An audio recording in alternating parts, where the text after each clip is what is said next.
speaking of talking about this with like Vader and stuff, so at playing as Ahsoka and like being the character and plans for the fan film, like have you guys thought about how Vader's going to be, or like how Anakin was to where Vader is, and how he might interact with Ahsoka?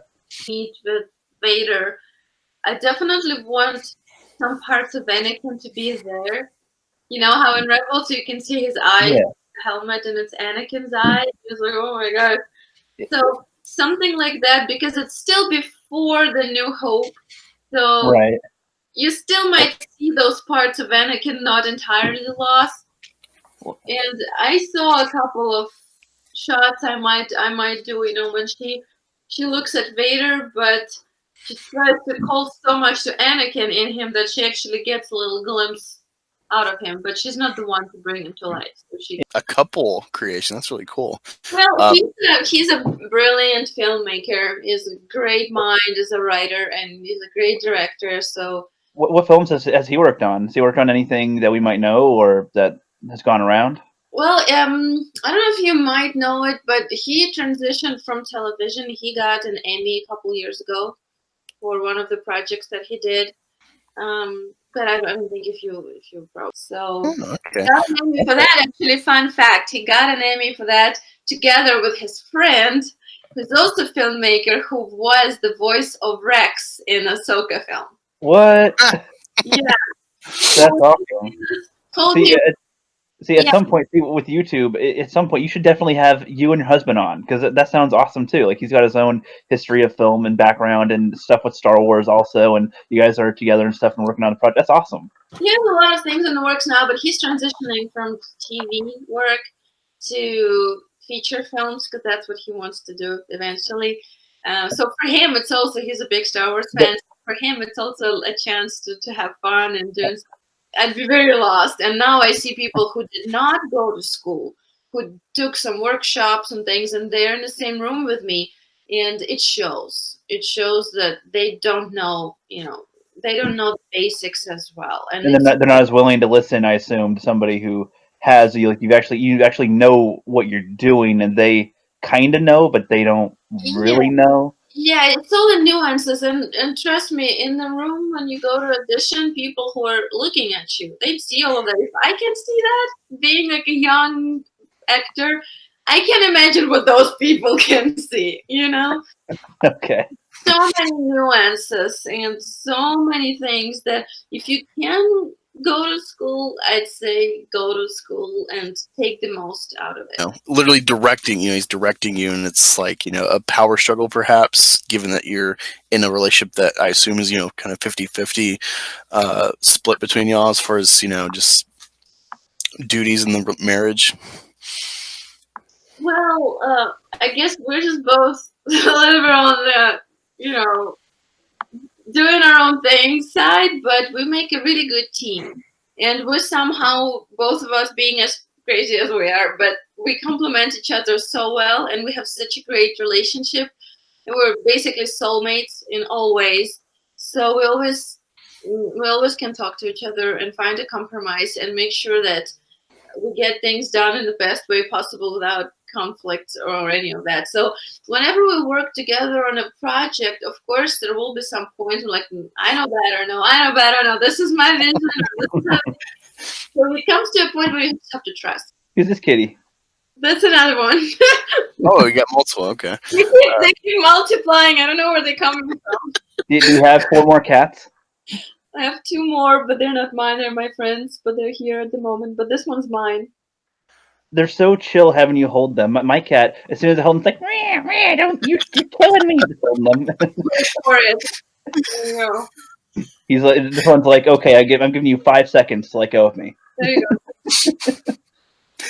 Oh man, we got proper Jeremy in the chat, and I guess he's talking to the cat. I have a question. Where is that chat? Because I don't see any chat. Oh yeah, if you go on my channel, go on YouTube, and then go to Black chat this whole entire time. Yeah, we have an audience watching us, commenting while we talk. I had no clue about this. Oh my gosh. Okay, I see. Blink twice against your will. I don't know if he meant you or if he meant the cat, but he's a wacky guy. Okay, everyone, if you like the cat, you have to subscribe to my channel. Yep. I'm using cheap. See, you know the game so well. If you get monetized, you'll be rich because people just pay $5 for a super chat or something for the kitty. Look, it's a cute kitty. You love the animals. Yep. Subscribe. It's a dancing kitty now. Stop touching me.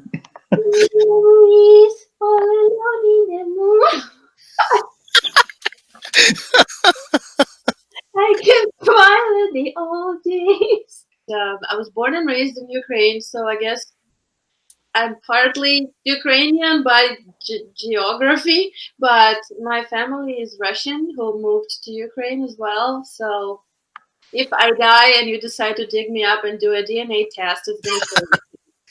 But I know, of course, if there's one culture we know about the most is American culture from all the films and shows, obviously.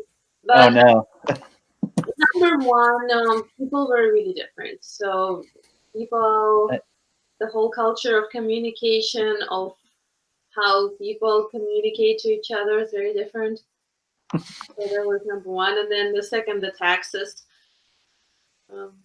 Yeah, I hope you didn't watch Jersey Shore or something to get the idea.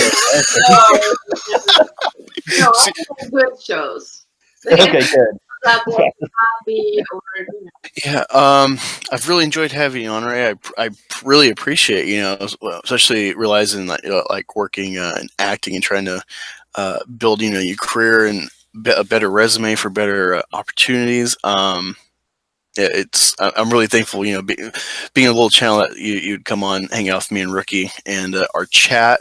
One thing before you go. If not in Star Wars, could you see yourself in the future perhaps becoming a Bond girl? Oh, I've heard that before because of the accent and kind of the whole dark and dangerous vibes. Well, cosplay is just fun. It's just a hobby for me. I don't plan to do any career in that whatsoever.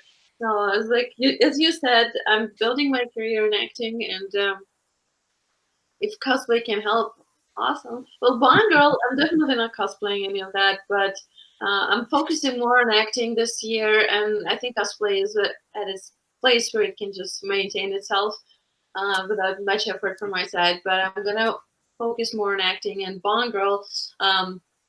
I don't know. It's one of those roles can be cool, can be not cool, but I'm open to whatever. It's definitely one of those things when you type yourself, what can you get cast as?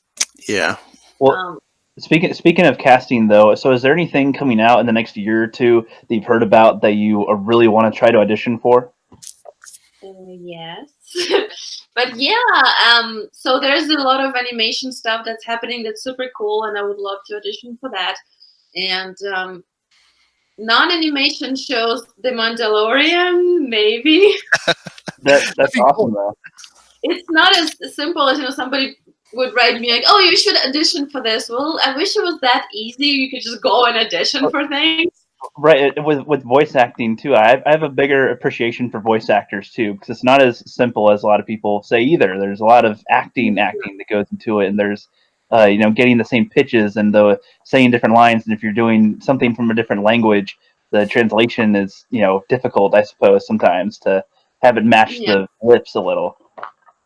It's even harder sometimes than normal live acting, but thankfully right now it's the best time for science fiction, and there's tons of things happening, so I'm working on getting a good agent and people in the YouTube community to lend voices for characters if they want. And I'm still a long ways away on that. It's gonna be a long project, but when I start asking people who they want to voice and stuff, like that'd be cool if somebody who's worked on a fan project too but also want to lend their voice. That'd be awesome. That'd be cool. I can do a really good porg if you need a porg. Maybe I could write one in. Especially can we hear your porg? We're starting coughing. A+. I'm great. Well, hey, when you're working at Pixar and Lucasfilm and stuff, don't forget us little guys that you came on a live stream with. with. If I'm going there, everybody's going with. Do you have anybody that you want to give a shout out to, that you want to thank for like working on the project, or anybody special that you want to just like give a huge thanks to or something? A big shout out to their channels or their projects that they're working on. Yes, I want to give a big shout out to Jeremy, to Geeks and Gamers, right, for his unexpected but very pleasant reaction video. That was really, really kind of him to share it. And I want to give a big shout out to all my guys, all my team that worked on the Ahsoka video with me, our producer Cinnamon, all of the stormtroopers, Jason, and just everyone who helped on it, our composer Miriam. It would not happen without them, even though I know it's a small thing, but it's big for us and it means a lot for us. So I hope we can do even bigger and better things. And I want to actually, you know what? I want to give a shout out to all of the people in the chat and everyone who's going to be watching this. Because, guys, it's all for you. We do it because you're there and you're curious. And without you, we would not be having these YouTube channels, conversations, films, anything. So thank you, everyone. Yeah, and yeah, thanks for coming on as well. I don't know if Angus is back yet. Are you back, man? Yeah, I'm back. Okay. Yeah, I'm definitely going to share your channel out and your Twitter out to YouTube and Twitter, and hopefully, get more people's eyes on this, because this is going to be a cool project, I'm pretty sure. I'm going to see if more people will do reaction videos too and send them your way. That'd be the best. I love those. They're so funny.